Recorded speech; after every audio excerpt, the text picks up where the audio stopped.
The Sims 4 Lovestruck livestream has just been done, and there is so much stuff that we need to go over. The good, the bad, the ugly, mostly the bad and ugly as per usual.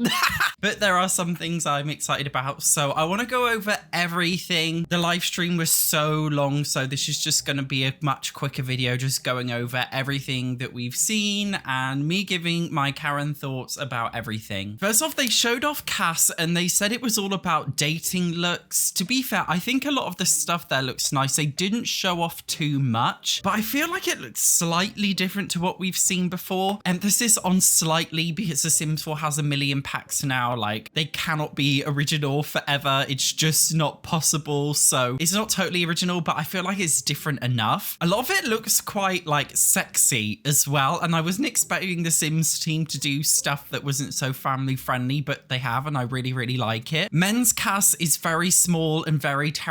As per usual, you either have to choose between a fun dad look or a femboy twink look, and there is absolutely no in between. You know, they like to yap on about diversity and inclusivity, but if you exclude 50% of the population, that's actually quite exclusive, not inclusive, in my personal opinion. Anyway, they showed off romance dynamics, which are exactly the same as the growing together family dynamics, but instead of being based on friendships, based on romance. I'll be honest with you guys, ever since Growing Together came out, I have not bothered with the whole relationship dynamic. For those who own Growing Together, like, do you really bother with this whole relationship dynamic thing? I personally don't. I think it's just a bit of an annoying gimmick, so I don't think I'm going to use this one either. It does come with a couple of new aspirations, which are basically tutorials for the new gameplay features. One is about romancing, kind of similar to the base game one really, and another one is about polyamory. There's a new romantic reserve trait, which is basically like, you know, when your exes were so toxic, it gave you relationship trauma, so now you're very reserved romantically. Not that I'm talking from experience, of course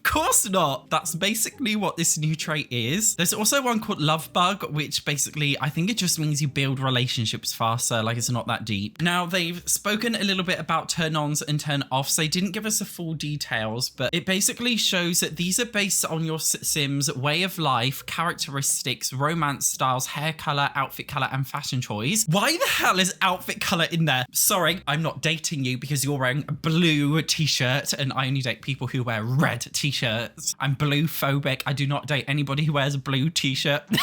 Like, why the hell is like outfit color in there? Like, that's so ridiculous. To be fair though, most of them actually look quite good and make sense. Like, I think it was under way of life or characteristics. They had some, like, if you want a sim that was broke or wealthy, like, it can be determined by a lot of cool things, which is cool, although not physical attraction, unfortunately. If you want that, then you're gonna have to get Wonderful Whims or Wicked Whims. They also showed off romance styles, and that's basically how they engage with romance. This one feels a little bit unnecessary to me, and I don't quite understand it. Like, you guys know I'm quite simple-minded. Like, I just like dick, so I don't really understand this whole thing of like, I have a romance style. I think they're trying to hop onto this Gen Z trend of like love language. Do you know what I mean? Like, oh, this is my love language, that's my love language. Like, shut up. No, it's not. Like, a bit of everything. Like, if your sim dislikes gift giving, then they'll receive like a negative relationship thing if your sim gives sim like that sim something, which doesn't make any sense to me. Like, if I don't like gifts, I will at least appreciate the thought. It wouldn't make me dislike somebody if they gave me a gift. Do you know what I mean? So it's a little bit strange to me that the way they've implemented romance styles. I don't think I'm gonna like it, but it's there anyway. They also showed off some of the new build stuff in the live stream. Based on what they showed, I think the objects look nice, although there wasn't really that much. Weirdly, they included a lot of gym stuff. No new gameplay objects, so the brand new dumbbells that you see are not actually dumbbells, they're just a decoration, of course. God forbid they actually animate in, you know, new gym equipment. Of course not. It's all just remeshes and decorations, although there is a new curved bar, which I think looks pretty cool. They've also got a couple of Sims 1 throwbacks with the heart-shaped bed, obviously, and they've got the bear rug. They've also got a pussy lip sofa if you want that. In the new map that they showed, there is a total of 3 neighborhoods with 13 lots, and I believe 2 of the lots in the world are empty and the rest are filled, and they kind of brushed over the whole apartment thing and didn't mention it. So I don't actually think they're apartments. I think they're just like rooftop builds. So like they're normal houses, but they look like apartments based on where they are, but they're not. That's the impression that I get. And this time the lots were built by real simmers, so you know they're gonna look good. They showed off the modern neighborhood, which to be honest kind of looks like the city living world a little bit. And there's a flower shop just like My Wedding Stories, which is basically the same theme with this pack, so it makes sense. At this point they also showed off a new social category in the pie menu called Relationship, which is all about learning what romantic boundaries are and all the attraction levels and other things. Honestly, I think I'm gonna find this really annoying. Like, it seems like every time you want to meet a new sim romantically, you have to check like everything. Like it's so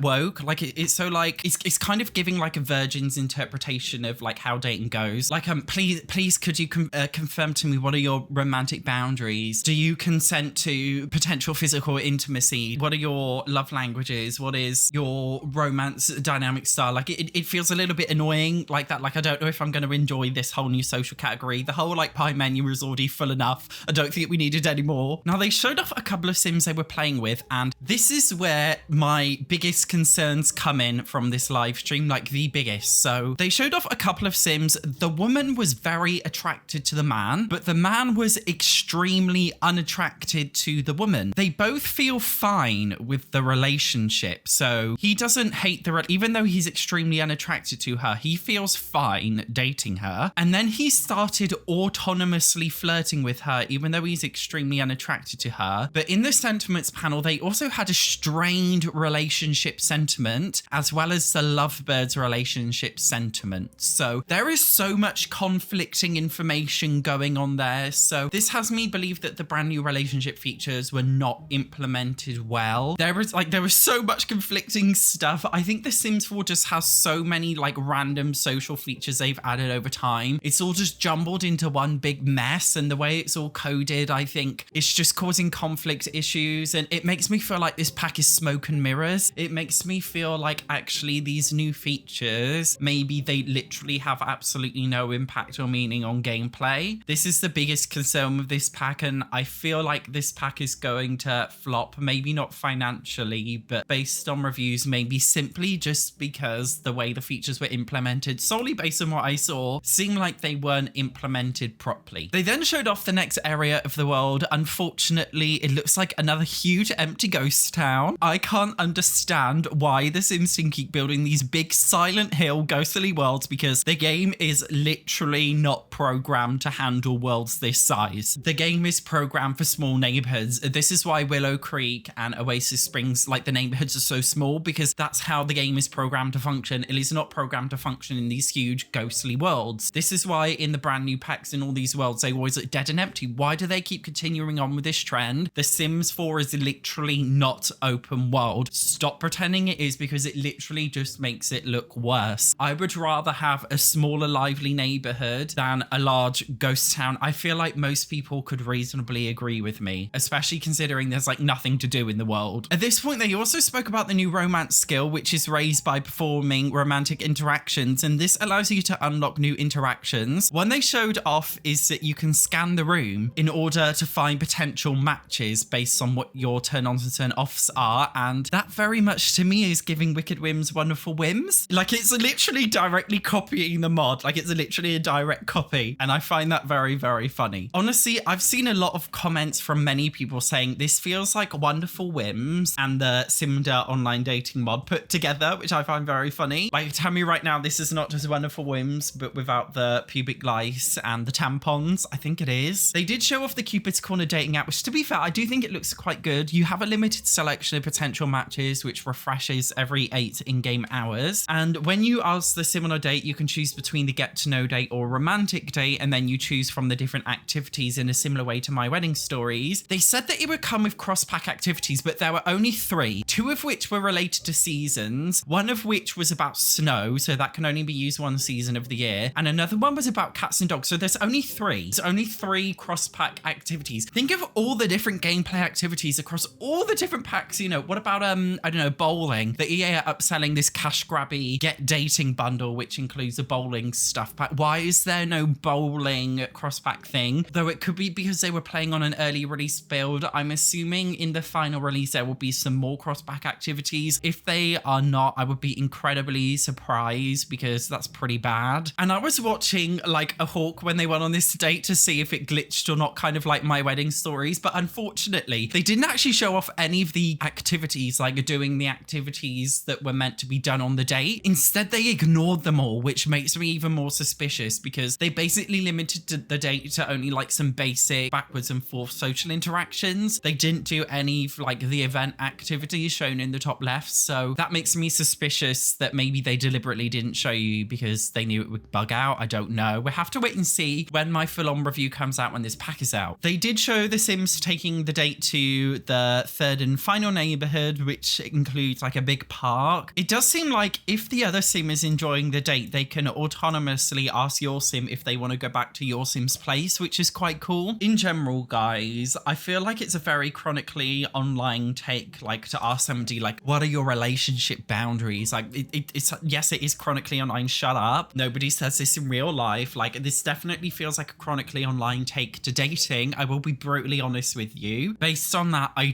personally don't know if I'm going to enjoy this pack. It feels like it's going to be very annoying based on what I've seen. Like you have to ask Sims all these different questions, and this is the biggest issue for me. I feel like the selection of dateable Sims is going to be even smaller because there are not that many townies in the Sims 4 because the worlds are so small and they don't populate it very much. If all these likes and dislikes and relationship, romance dynamics, romance styles, if all of this is coming into play, it's going to make it really hard to actually find a match because not only do you have to like them, they also have to like you too. And I feel like that's going to make dating even harder in The Sims 4. Like, I know The Sims 4 is supposed to replicate real life, but I don't want my Sims to have to go through 100 frogs to find their prince. I mean, I've had 200 frogs and I just keep finding even more frogs. Like, I don't want The Sims to be like that, like my real life dating life.